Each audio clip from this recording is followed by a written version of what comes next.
Good evening, everyone, and welcome to Cherries Red Army YouTube channel. It's Friday night, it's another match preview, and your football weekend starts right here. AFC Bournemouth prepared to take on Wycombe in their 45th Championship match tomorrow afternoon, and we're here to have a look at this game in more detail. Thank you, everyone, for joining us live. As you all know, social media has gone into a weekend of silence, and Cherries Red Army has joined that silence in fight towards abuse online. There'll be no content over our socials, but YouTube will remain as normal over the weekend. So you know what to do. To stay up to date, you can subscribe to our channel. You can hit the notification bell to be notified when new content is out, and also extra generous, you can hit the like button as well. This is your show. You know you can take part, so interactively chat. Let us know your thoughts about Wycombe and the game tomorrow. So let's get the match preview underway. I have two BBC South sports reporters and journalists joining me. Please welcome Logan Lawson. How you doing, Logan? I'm very good, thank you. And we also have Andrew Moon. How you doing, Andrew? I'm doing very well, thank you. So before we get into the match preview, Logan, how's your season been? Tell us a bit about what you do. Yeah, so I work on BBC South today as a reporter with Andy and with Lewis Coombs as well. I do the football roundups every Monday, doing all the teams in the South, so Portsmouth, Southampton, Bournemouth and Brighton and stuff like that. And then I work on other sports stories of athletes from the South, so yeah. Andrew, how's it been for you this season? Yeah, it's obviously been very, very strange, it's fair to say. So obviously I split my time across the BBC South Today and BBC Radio Solent Sports desks. And my main duty is covering Portsmouth home and away. That takes up a lot of my time. I haven't been able to get down to Cherries for obvious reasons this season, but always enjoy my trips there. I normally get down sort of half a dozen times a season, and I've done a few games in the past. But yeah, very much enjoyed covering the ups and downs. Let's look at the match preview then, and let's start last weekend. AFC Bournemouth took on Brentford. They were going for an 8 consecutive win, a record, equaling record, but they lost 1-0, Logan. Gave a few chances early on for Bournemouth, but they didn't capitalise, and Brentford would score the winner in the second half. Yeah, it was a game that kind of seemed like it would be a draw all the way through it, apart from, I think Solanke had a chance about 20 seconds in. But apart from that, I feel like Woodgate obviously made some changes and switched it up from his normal 11 that got the 7 wins in a row, and I feel like that kind of broke the team chemistry a little bit. Obviously some were in force. I think Pearson was a bit tired after a lot of games, but yeah, I feel like it wasn't too bad. The way I see it, 7 wins in a row, you'd rather get that loss out of the way with going into the playoffs than to go into the playoffs on a 10-match winning streak, and then you know, it's hard to go 13 matches unbeaten. So, yeah. We're going to talk about the playoffs later on, Andrew, but this would be a double for Brentford over Bournemouth. Not many teams have done that. Sheffield Wednesday have as well. But does that give them a bit of an edge if we end up meeting in the playoffs? I've only seen the extended highlights, but it had one of those strange feelings of a game that was almost a preview, because both teams knew that there's a pretty good chance they're going to meet again with much higher stakes. And from what I saw, there was very little in it. It could have gone 1-0 either way. Brentford won, but I certainly wouldn't say from watching it that there's anything Bournemouth should particularly have to fear for Brentford. And I remember the earlier game was around Christmas, and although Bournemouth lost to Brentford, they were the better team for most of the game. So I certainly don't think there's anything to fear, and I don't think that result really has a great impact if the two sides meet again. You almost think that it's one of those where neither team's going to want to give too much away. You're not going to see an innovative set piece wasted on a game like that, for example. That's right. And Wycombe went away to Cardiff, trying to scrap for their lives to keep it themselves in the Championship, but they would lose 2-1. They got themselves back in the game. But yeah, I mean, Wycombe, Logan, obviously would have been a tough challenge for them at the start of the season to remain in this division. It looks like they might fall out of it, but yeah, couldn't get a draw last weekend. Yeah, I feel like they've done very well, actually. Coming up, they were the underdogs, obviously. No one really expected them to get to the Championship, a bit like when Yeovil did it, I feel. And I think they've done some pretty good performances. You saw when we, I know you'll speak about that in a bit, but when we played them, we didn't beat them by a massive margin. It was only 1-0. They seem like a team who on their day can they can get a surprise result. So yeah, I don't feel like Bournemouth should go into the game thinking they're going to win or they're going to beat them like they did against Huddersfield or Barnsley or whatever. So yeah. I mean, they did come up against a Cardiff team that has sort of found some form this season under Mick McCarthy, Andrew. But Gareth Ainsworth, I mean, he sounds like he's got a lot of respect at Wycombe and they've stuck with him all season. Well, he's done an incredible job to take them from the verge of non-league up to the Championship. And this game last weekend seemed to pretty much sum up the season. Wycombe are not going to give anyone an easy ride, but ultimately you look at the respective lineups and Wycombe just don't have the firepower to compete. They have all the effort. They're reasonably well organised. They've caused some surprise results. It's a great achievement. They're not mathematically relegated. Now, it's going to take a miracle for them to stay up, but they're still not down and out yet. Kiefer Moore scored 2 against them. Part of me wonders if you could have taken a £4 million striker like Kiefer Moore, put him in the Wycombe team this season, I think they would have had enough to stay up. But they just haven't had enough firepower. Akinfenwa is a really awkward, difficult challenge because no one ever really faces anyone like him. He's unique, but he's not quite good enough to get the better of Championship defenders. And Ikpeatsu's one of those players who's a bit of a wild card. He can do crazy things, but I've seen him play a fair few times in the lower divisions, and he never looked like someone that was going to go and score a hatful in the Championship. But that's what Wycombe have to deal with as a club. They have to take a chance on players. It's a great achievement for them to get up, and they have absolutely been competitive all season, and you have to take your hat off to them for that. And Akinfenwa, I think, only has 1 goal, like you say. But let's go back to the 15th of December, Logan. And AFC Bournemouth took on Wycombe at the Vitality Stadium. Now, this would be the second game that fans were allowed in following the Huddersfield game.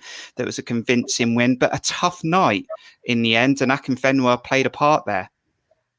Yeah, I feel like that was a kind of...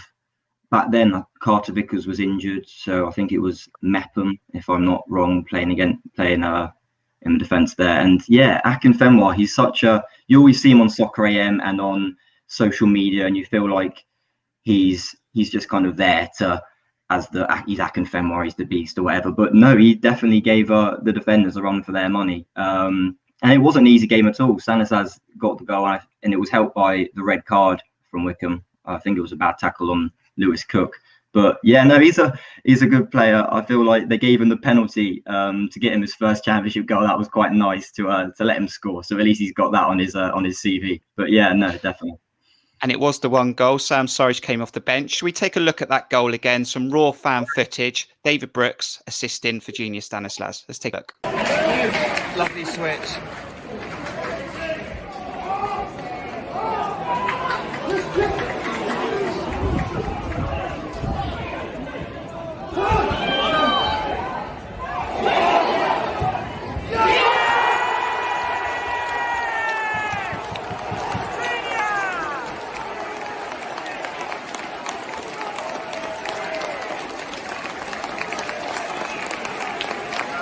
This is the most perfect AFC Bournemouth '19, Junior Stanislas!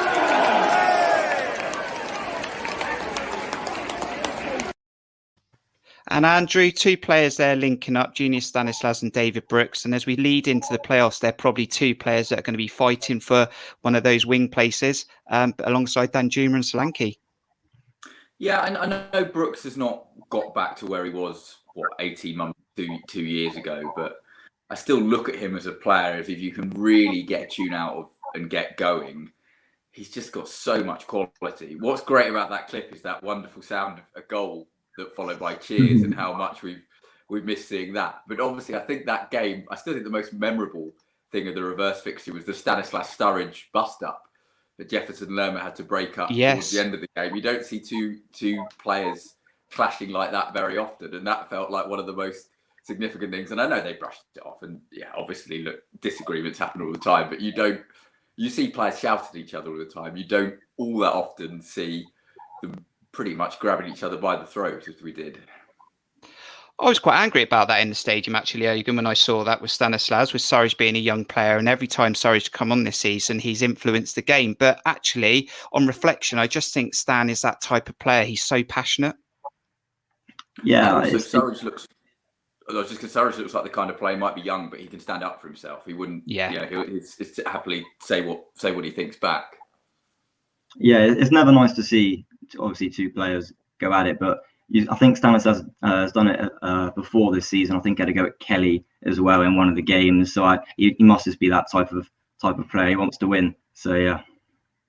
Okay, so the head-to-head between AFC Bournemouth and Wycombe in the last 6, it does lean towards Bournemouth. There's 5 wins there, 1 win for Wycombe. And actually, the last time I think we went to the Adams Park, it was a win back in 2011, 1-0, and a goal scorer there, Andrew. We had him on last week, Mark Pugh.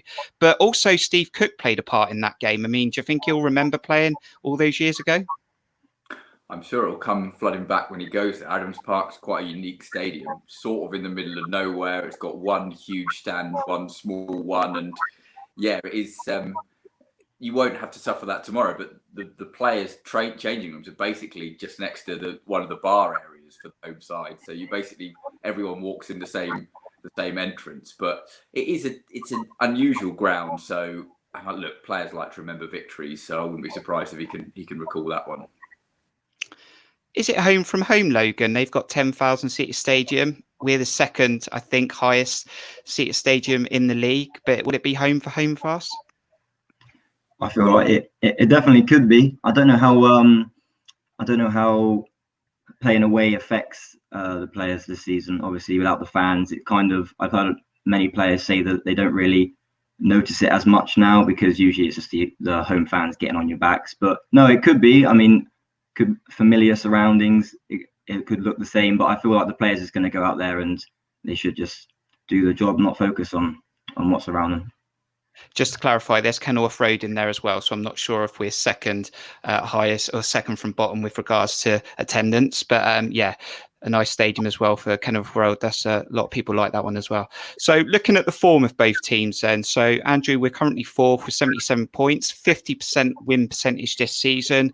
We know we've just lost. I'm sure Jonathan's going to want to go back and sort of build momentum again in leading into the playoffs. Yeah, absolutely. In some ways, yeah, you'd love to go in with 2 wins, but the most important thing is not picking up any injuries. And if there is anybody carrying a knock, don't play them. You just can't risk anyone, albeit the playoffs have a different feel because you've got that little gap between the semi-finals you don't normally get. But that would be my number one concern.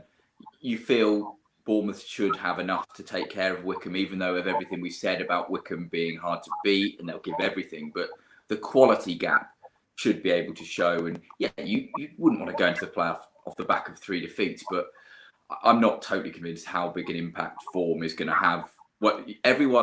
All 4 know they're in the playoffs, and they've known that really since last weekend. And I'd imagine all 4 managers are really now just thinking ahead to those semi-finals as much as anything. And on top of that, Logan, I think Bournemouth are unbeaten away from home in the last 4. I don't think we've lost away since QPR, I think. So we seem to play well on the road as well since Woodgate's come in and since that QPR game. Yeah, definitely. I feel like one of the things that Woodgate brought in when he came was that team cohesion again. You saw that with Tyndall, it looked like it was dwindling out a little bit. The players weren't really too happy. You saw the Stanislas and Surridge fight on the pitch. So he's done well in that respect, getting the team on board. And that it always helps when you've got a solid team, not changing it around. I feel like when Jason Tyndall was there, he'd play a team and then put 3 subs on at half time. And it's hard to find the balance for any football team when you're changing the team that much. So yeah, you've got to give credit to Woodgate for that. Looking at Wycombe then, Andrew, I think they're 23rd, 37 points, goal difference minus 34. They've won 9 games this season, 6 at home, but in those 6, they have picked up points against Brentford, Watford and Swansea. So like you said, an impressive season really, considering what they might have been up against at the start. And look, however, they're not going to stay up. They'd have to turn, 13, 14 goal difference around.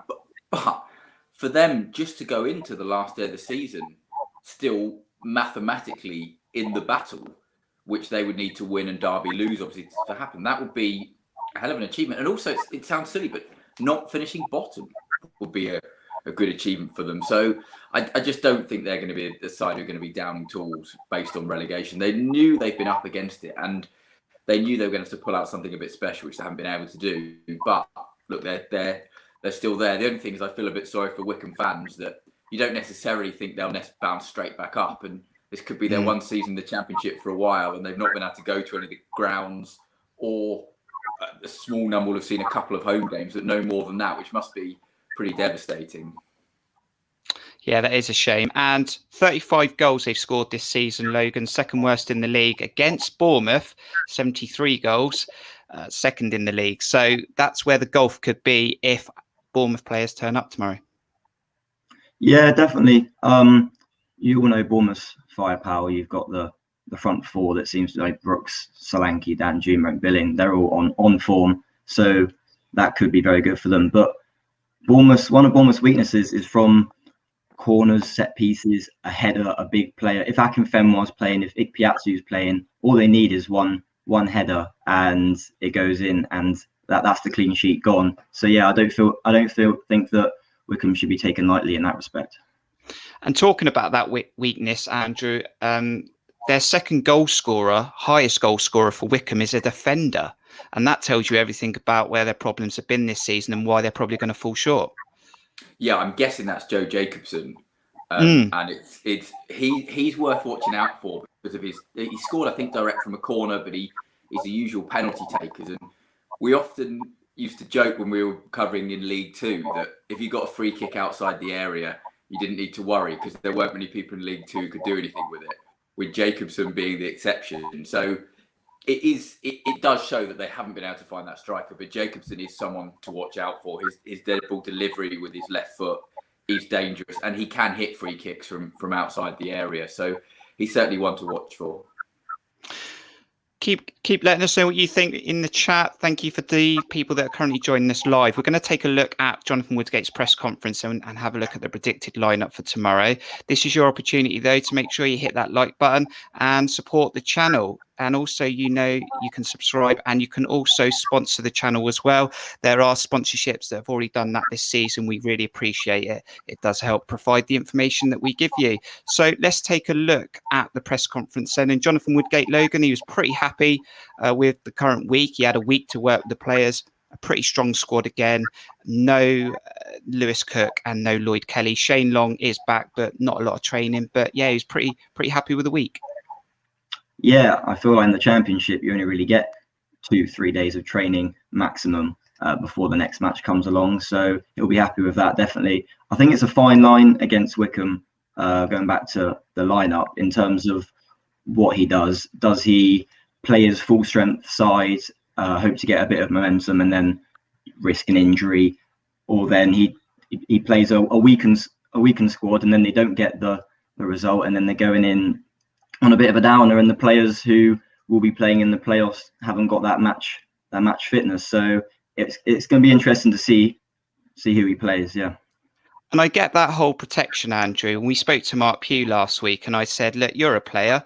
Do you want to play, or do you want to make sure you don't get injured for the playoffs? And he said, I just want to play every game. But is there also a challenge that Woodgate needs to balance the morale of players like David Brooks and Stanislas and Danjuma, who just want to play football? And he's probably going, actually, I just want to make sure you don't get injured. There has to be a balance, and players are always going to tell a manager they want to play, and sometimes they need protecting from themselves. It's interesting, like Long is fit again. How fit is he? Is tomorrow the opportunity to give him 30 minutes off the bench, and maybe however the game's going, you bring him on for that last 30 minutes to try and get him up to speed?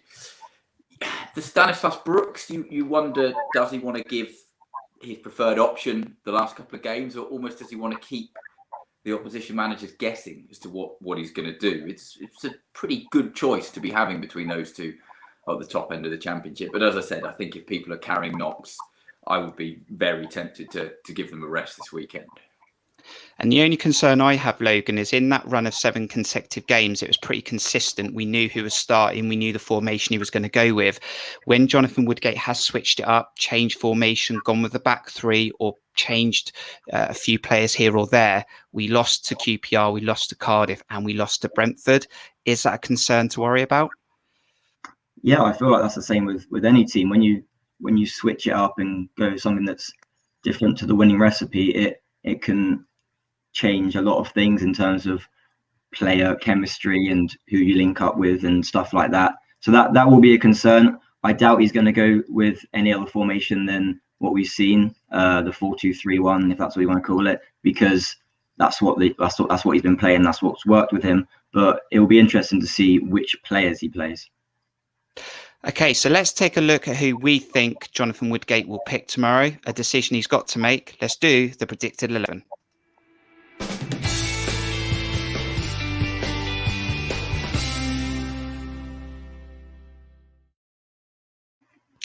All right, so what I put on the screen for Logan and Andrew there so you can see it is I've got a team that he may go with, and I'll go through the team and get your thoughts and see if you think that he might switch the player here or there. Now, he said that he's going, from what I understood with the press conference, he's going to go with quite a strong side, maybe a change here or there. So I've gone with Begovic in goal, Jack Stacey right back, Carter Vickers, Steve Cook and Rico. So we'll start with the defence. I mean, Logan, the only other player I'm thinking about is Chris Mepham, who hasn't had a lot of football. Would you consider him getting a start tomorrow? Personally, I wouldn't, because I feel like that back three with the goalkeeper and the two centre backs, that's so important not to mess around with that too much, because it's such a crucial part of the pitch. So I feel like Cookie and Carter Vickers, I mean, they've done nothing to get out the squad. I don't think Mepham's really done much to get in it. So I shouldn't think he'll be in it. Andrew, Jack Stacey and Adam Smith kind of alternate every now and again, but Jonathan does look to prefer Adam Smith. But do you see maybe Stacey coming in tomorrow? Would you think Smith will keep his place? I don't know tomorrow. I wonder if Stacey might play next Saturday, but I could definitely see him starting one of these two games. Just, you want him ready there if he comes. But Smith is so highly rated for so many reasons, so versatile, such a good team player. I suspect that I think Smith will get the nod tomorrow. Are you happy to agree with that, Logan? Yeah, that's fine. Let's go with Smith. And then we've got the two holding players. Now, Jack Wilshere played last weekend and he generally starts at home. But Ben Pearson is a massive favourite with the fans, a January signing, name me a better one. And Jeff Lerma is a favourite with Jonathan Woodgate, we know. Do you expect these two to play? And Ben Pearson does generally slot in alongside Lerma away from home, Logan? Yeah, no, I feel like Pearson will play. He gives Wilshere a couple games here and there when Pearson gets a bit leggy. But because Wilshere started the last match, I should think Pearson would come in. And I mean, what better player to come in, really? And when you're looking at your strongest side, Andrew, as we get onto the business end of the Championship in the playoffs, Pearson and Lerma, I mean, that is a serious midfield. It is. And you look at the attacking talent you've got ahead of them, and you just feel you just got to give the team a solid base and make sure you don't concede, because you know that there are goals, as you mentioned, second top scorer. And that's almost the dilemma of using Pearson or Wilshere, particularly when it comes to the playoffs. Now, in two-legged football, don't know if Bournemouth will be home or away in that first leg, but it can be a bit cagey at times. And you just wonder if Pearson is going to be the more obvious option to go with in the first game, which could be quite tight. And it's very much you don't want to give anything away. And there's already so much attacking talent in there. Philip Billing, then, I think, will start, a player that's been unbelievable in this last quarter of the season. Danjuma looking to add to his stats, and Solanke, I think, will probably hold the line. And then we come to that position of David Brooks and Junior Stanislas. They're both going to want to play, I'm sure. I think they've both got that ambition to want to be the best they can. And I think Stanislas is probably not going to want to sit on the bench. But Logan, who do you think Jonathan will go with tomorrow, Brooks or Stan? I feel like tomorrow it's a hard one. It all depends on what he's going to do, whether he's going to play the strong team or give it a bit of a switch up. In the playoffs, I can only see Brooks playing over Stanislas. I know Stanislas has done very well this season, more so under Tyndall than with Woodgate. But tomorrow, it's 50-50 on either of them. Brooks, obviously, with his injury worries, it could be a bit of a risk. So you could see Stanislas in there, but it could go either way. There's an argument to say, Andrew, that Bournemouth fans get frustrated when they see Stanislas on the right-hand side. We sort of do prefer him on the left, but he's just not going to budge Danjuma. Yeah, and when you've got someone doing as well as Danjuma is at the minute, you just have to play him in their best position and have other people fit around it. It's frustrating when you've got two talented players that would fit in the same area, but you've got to stick with Danjuma. You couldn't take a player in the form he's in and move him around. And yeah, Stanislas has to probably battle for the right. And I agree with Logan. I think Brooks will play in the playoffs. It's just perhaps getting the right number of minutes for him in these next two games. There we go then. That's our predicted 11 for tomorrow. We'll find out who Jonathan Woodgate's picked at 2 p.m. But let us know your thoughts. If you're not able to watch this live, in the comments, we'll read every single one. We'll really appreciate that. Is there an argument to say, guys, and I'll come to you first, Logan, that we've got 2 games to go. You don't want players to lose match fitness. But like I think someone highlighted, is that we're more likely to see players rested for Stoke ahead of that first leg in the playoffs. Yeah, definitely. I feel like because Bournemouth have just lost, Woodgate will be wanting to reverse that quick and get that win back again, because, you know, as they say, the classic cliche, winning is contagious and all that stuff. So yeah, that's very true. The Stoke game, the game before the playoffs, I can see him then maybe having a little bit of rotation, but I feel like tomorrow of all games will be the one where he puts his first team out. And who would have thought, guys, that Doc Cotton was an AFC Bournemouth fan? Brooks tomorrow, stand against Stoke. Love it. Yeah, I mean, your thoughts on that, Andrew? I mean, resting players maybe ahead of Stoke, because I do worry. We know Stoke's a strong side. They like a tackle. We definitely don't want to pick any injuries up a week or so before the playoffs. No, but because of that change of the law on the 17th of May and fans in theory being allowed back in, and because of that and the playoffs basically being pushed back, quite often they could be, say, Wednesday, Saturday after the final game of the season. Because they're that slightly delayed, it's not quite as much. If you were playing a playoff game on the Tuesday night after Saturday, I'd probably rest everyone. But you've got that bit of time that I don't think there's quite the same need to. I guess it just depends how fit everyone is and who might need that break. This is your opportunity then. I'll give you a 2-minute slot in the chat. Thank you for joining us live. For you to drop your early score predictions for tomorrow's game, drop them in the chat and we'll show them on the screen in just a bit. And we're going to take a look at that table as we lead towards the playoffs, and we'll do that in just a moment.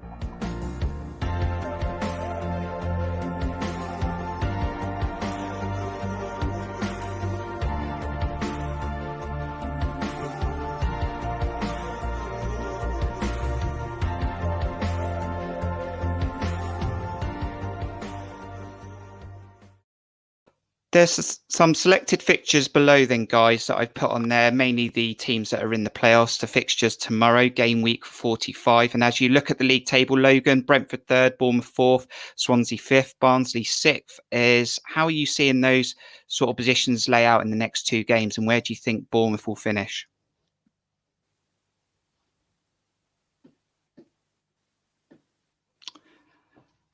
I'll come to you, Andrew. Did you get that? Sorry. Yeah. Sorry, I'll come to you, Andrew, because I'm not sure that Logan heard that. So, how do you see those playoffs sort of balancing out, and where do you think Bournemouth will finish, and who will they play?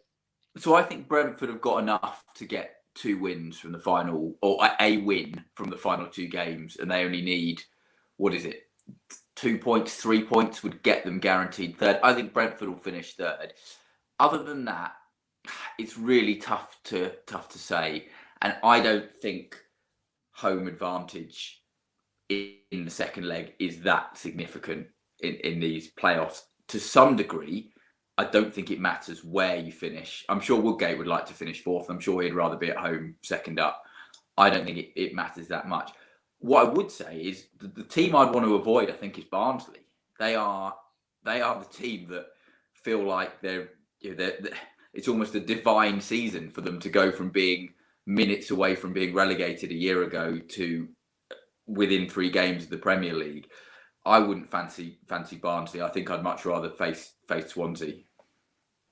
It's an interesting conversation. I've had it with many fans, and I've said I don't want to play Brentford over 1 game. I think they're very dangerous. We've lost to them twice already. I think we've got a better team with our strong 11. There's no reason why we can't beat them. But I feel like I want to give us 180 minutes to beat them. And I'd rather play a team like Swansea, which I think are the weakest team, But Barnsley as well, they've beaten us once in the last 2 fixtures, but we beat them comfortably 4-0 as well. I mean, it really is a lottery, like they say. It just feels like that Barnsley win earlier in the season. It just feels almost like it was a different Barnsley team, even though I know it wasn't, and they're most of the same players. But it just felt they hadn't hit that run, and that belief hadn't been instilled in them at that point. And it's as if they hadn't quite got going on their incredible run yet. Swansea also, but a bit like Brentford, looked so good for so long, and then have sort of slipped away. So there's not much of a muchness, and I think it's really difficult to pick between the 4 teams. Bournemouth go in having had this really good run to get in, and that's significant. But you could make a case for all of them. And Brentford, you worry about those playoff failures of the past coming back to haunt them, but you still look at their team, and they've got a lot of talent. And the thing is, normally, as with last year, Brentford looked a few games out like they were going to make automatic promotion, and then they slipped away, and the playoffs were a consolation. Realistically, it's been pretty clear for the past month who's going to be in the playoffs. So the playoffs is not an emotional high or an emotional low for any of these teams, because they've all expected they're going to be there. We seem to have lost Logan, which is a shame. So hopefully, if he does pop back in, we'll bring him back into the last part of the show. But let's take a look at your score predictions then. Thank you for joining us, Cameron. You've gone for a 2-0 Cherries win. We got a 3-1. That's a famous 3-1. We like a 3-1 on this channel. Andrew, we've got another 3-1. Dot Cotton likes a 3-0 clean sheet. We've got Daniel in America, 2-1, 3-0. We got another 3-1. Lots of goals, 3-0. And I'll keep showing some more on the screen. The famous 3-1 from Sammy. I mean, how are you feeling about the game tomorrow, Andrew? I'll drop some more scores down and I'll show them on the screen. But yeah, how are you seeing the game play out on your score prediction? I'd go 2-0. Probably be a potentially slow start. Wycombe difficult to break down, but ultimately I think it'll be a 2-0. A goal in either half. We'll get a win for the Cherries. Seem to have Logan back, so hopefully all the technical issues are resolved. We're just talking about the game tomorrow, getting the score predictions, Logan. I mean, how do you think the game will play out? We've got a 12-1 in there. Someone's confident. That might get Dom Solanke to 20 goals if we're lucky. But yeah, what's your thoughts on the game tomorrow, Logan, and your score prediction? I can't look past a Bournemouth win, to be fair. I feel like Wycombe they'll put up more of a challenge than the 12-1 suggests there. So I think I'll go for like maybe a 3-0. Okay, and I'm feeling really confident. I'm going to go with a couple of goals. I think we'll play it easy. 2-0, clean sheet as well for Begovic. I think that'll be a 16th if he does. Now, we want to keep it positive. We want to think that Bournemouth can go into the playoffs and do really well and hopefully get back to the Premier League. But Andrew, you follow another team in the South. That would be Portsmouth with BBC South. And they're a team that dropped out the playoffs at the Premier League, and they didn't get back into the Premier League. A long time away now. I mean, trying to keep it positive, but what's your feeling on not returning and how difficult that could be for Bournemouth if we don't? Yeah, so the thing is with Bournemouth is you've got the 3 years of parachute payments, and the first 2 are both pretty large. So this year they've given a good go, and there will be still a decent advantage for the Cherries next year. I think it's 36 million coming in, which is a huge head start on the rest of the division. But what's going to come in the summer is, are people going to come and take players away? You would think that's possible. So it might be a bit of a rebuilding job. So I wouldn't press the panic button if they don't go up this year. Not next year. Then I'd start to get a bit edgier. The thing is with Portsmouth is when Portsmouth came down, the club was in such a mess that first year it was really all just about a bit of stability. And they were in the playoff contention for a while, but didn't go up. But that wasn't really what was expected given what happened. And then in the second season, by about the autumn, things had just gone horribly wrong off the pitch again. And it was inevitable the club were going to go down. And it became a battle for the club's very survival. And in the end, even though they dropped down to League Two, there was still euphoria that season. They went down to League Two because the club had been saved and supporter run takeover was successful. However, as Pompey have certainly discovered while I've been watching them, League Two was much harder to get out of than thought. That took 4 years. League One has, well, Portsmouth probably need to win 2 games to make the playoffs just to have a shot. So it's quite conceivable they'll go 4 years and still be in League One. And more than anything I would take from that is, I know Eddie Howe was given a decent budget and a fair bit of financial backing as he got Bournemouth up. but it just underlines what an incredible job he did to get Bournemouth from League Two to the Premier League in such a short amount of time. And a lot of managers, maybe most managers around the country, you could give them that financial backing and they still wouldn't be able to achieve what Eddie managed. And I just feel when you see how tough it is to get out of League One, even with a good budget, it just underlines how incredible the Cherries Rise was. And Logan, when Eddie walked, I said, we've got to make the playoffs. I was hoping for automatics, but I did say that maybe we had one shot at this because of everything that Andrew's just mentioned. I mean, what's your feeling on Bournemouth, promoted or maybe not promoted? That's the big question. I think that's the question that everyone wants to know. I feel like it will be between Bournemouth and Brentford if they don't play each other in the semi-finals. And if that was a final, that's a mouth-watering final. That's a massive game. They're both very, very good teams. Brentford got the better of Bournemouth both times this season, but there's not much in it. There really isn't. I mean, there was a point in the season where we were ahead of them. They've been ahead of us. It's kind of been to-ing and fro-ing. So it's really tough. And I honestly, I can't give a prediction for that one. Well, I do appreciate you coming on, guys. And have you got a busy weekend ahead of you for the rest of your season, Andrew? I'm off to AFC Wimbledon tomorrow, so it's another nail biter for Portsmouth. Realistically, need to win both the last games to make the playoffs. There's a whole lot of scenarios, but I think need to win. And Wimbledon have been at the wrong end, but on great form. So, really looking forward to that one. First trip to the new Plough Lane, but it can be another tense afternoon, I think. Are you covering notes for Bournemouth this weekend, Logan, for maybe a post report on the South? Yeah, of course. I'll be watching and tuning in to AFCB TV to see what goes down. So yeah. I really appreciate you guys coming on. I wish you the best for the rest of the future. And thank you for your input on this match preview. So what have we got coming up tomorrow? We've got lineups live 45 minutes before kickoff on YouTube.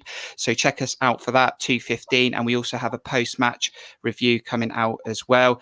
And obviously we appreciate your input on both of those shows that we do. So tomorrow, two teams face off, one trying to salvage their championship revival, probably too late, and AFC Bournemouth trying to gain momentum into the playoffs as they try and search back to that Premier League. Thanks for joining us this evening. Enjoy the rest of your evening. We'll catch you tomorrow. From me, Andrew and Logan, up the Cherries. Cheers.